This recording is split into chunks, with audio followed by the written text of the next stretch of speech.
gavel, which is also called the Hiram, because as such Solomon controlled and directed the workmen of the temple by the aid of Hiram the builder. The gavel also aids the master in ruling and governs the lodge. One rap calls the lodge to order, and on the opening and closing of the lodge, the junior deacon will rise. 2 raps calls up all of your officers. 3 raps calls all the brethren to rise when you yourself will rise.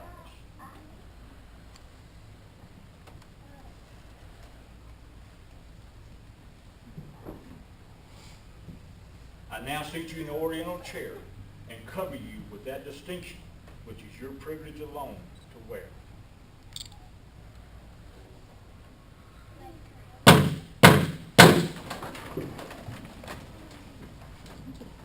Worshipful Master, behold your brethren. Brethren, behold your worshipful Master, and join with me in giving the honors of 3 times 3.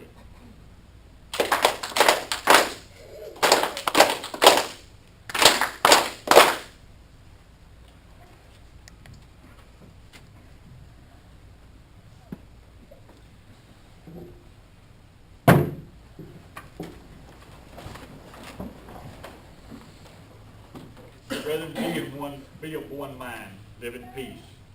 Let nothing disturb that pure, warm, and holy love which our ritual enjoins. Follow these injunctions and your lodge will flourish. May the tenets of our profession be transmitted throughout the lodge, unimpaired from generation to generation. Brother Marshall, I now declare the several officers of Buck Creek Lodge number 410 duly installed into office for the ensuing year. You will therefore make the proclamation of the same, that your brothers may have due notice and govern themselves accordingly.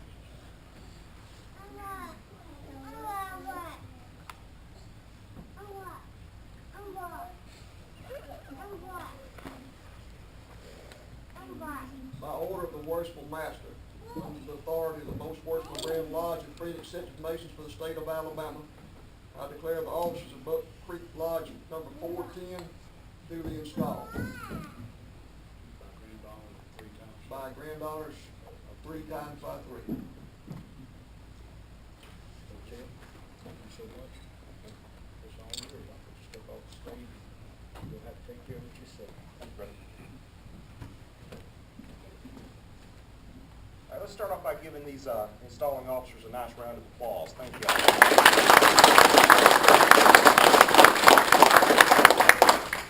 All right, and I have a little more business to take care of with everybody in the room. And if you will, the following people please proceed to the west of the altar, starting at the line of march, and everybody just make a straight line all the way down. Brother Brian Wilkes, Brother Phil Gamble, Brother Luther Johnson, Brother Robert Irwin, Brother John Maddie, Brother Patrick Miller, Brother Ken Minger, Brother Bill Godwin, Brother Jack Bailey, Brother Clint Irby, Brother Ben Wanagotz,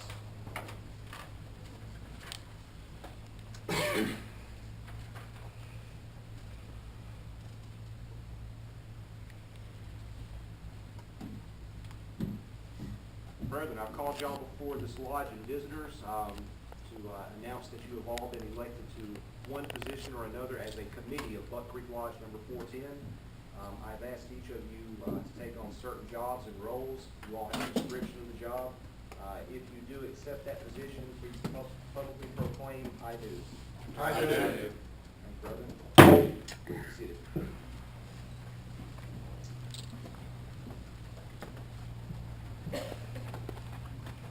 All right, and while everybody's getting seated, we had a little coloring contest, and I know there's a lot of kids who were very excited to find out who won. I've been asked multiple times, but I'm going to put that off for just a few minutes longer. I did just want to tease the kids one more time before we actually get to it. One of the first things that I wanted to do is personally thank Brother Hiram, Brother Bob, and Brother Howard for coming out and installing us. It was a great honor. Thank you very much. I think it's greatly appreciated. Brother Eddie Jowers, was this gavel made for me? Would you please rise and tell everybody about it, what you do? Well, several months ago, Brother Terry brought me a concrete, I believe it was, from his grandfather's homestead. It was blown down in a tornado up around Boaz or Albertville. I cut it up, gonna let it dry and cure. I've never encountered a chunk of wood in all my days that was cracked. Is that, apparently it's been through some real heavy winds and stresses. We're gonna plan on making it, but anyway, that's Purple Heart. It's an exotic wood from South America. Of course, the button I intended to try to turn out of the pecan, from up there. Turned a couple of them, and they cracked. Now, pecan hickory's hard wood. It normally don't crack, but this cracked.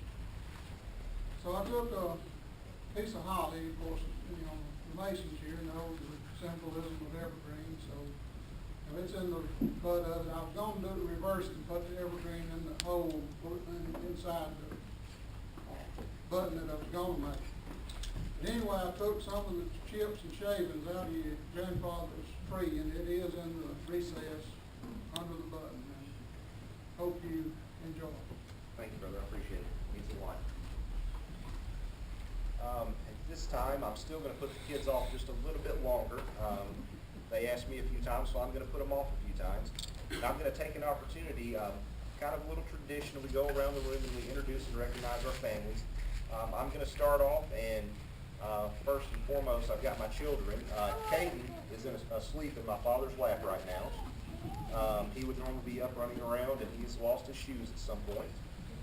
We have my daughter Mia sitting next in the green shirt. So we stand up. There you go. We have Trinity somewhere. There's Trini. Please stand up, Trini. You're not shy. And we have Caleb sitting over there, who's also not the least bit shy. But those are my children. We have my parents sitting right here. This is my father holding up a little camera. This is my father Terry and my mother Barbara. We have my Aunt Rhonda, my Uncle Steve. And in the back, we have visiting us from Chattanooga, we have my Uncle Darrell, who's past master of Brainerd Lodge. And we have Dorothy Isham, his wife, who is secretary of the Order of the Eastern Star up in that area. But that is it for my family, other than my extended brothers. I'm now going to turn the floor over to our newly installed senior ward. And before we go any further, it's not a good idea to forget your wife when you're introducing. I heard that's a bad thing, so please stand up and introduce your family, brother. Thank you, Brother Jerry.